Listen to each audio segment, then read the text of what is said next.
One of the interesting things that we've seen is the fact that as our clients are encountering new challenges in their business because of increased competition or a change in their strategy, they're looking to bring in new capabilities to the organization.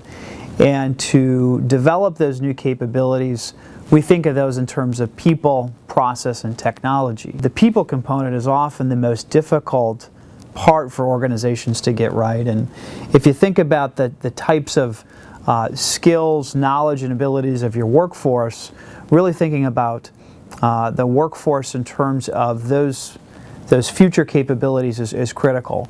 And that's often where our clients have the most challenges. Often it comes down to a couple key questions. First of all, what type of talent do they need in the future?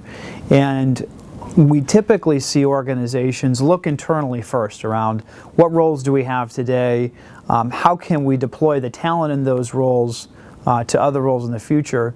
How we work with our clients is taking a look at their business strategy, what markets they need to compete in the future. One of the things that we've found to be particularly challenging for organizations to do is to think about their organization or their workforce in terms of those capabilities or skills that are most important for the future.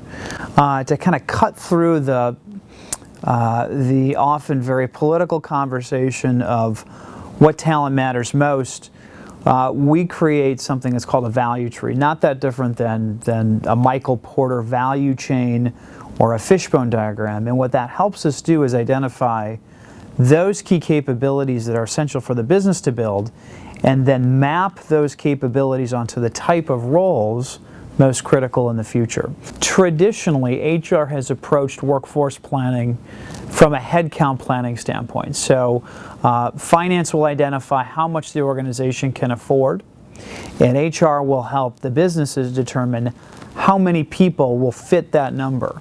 Often what we see is there's a disconnect between what the senior executive team or line leaders identify in terms of their talent needs and how HR is going about that planning process.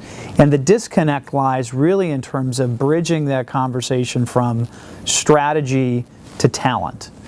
The way that we help our clients do that is by identifying those critical organizational capabilities that are necessary to build and sustain a competitive advantage, and then identifying the roles and the number and type of talent that are needed to fulfill those roles.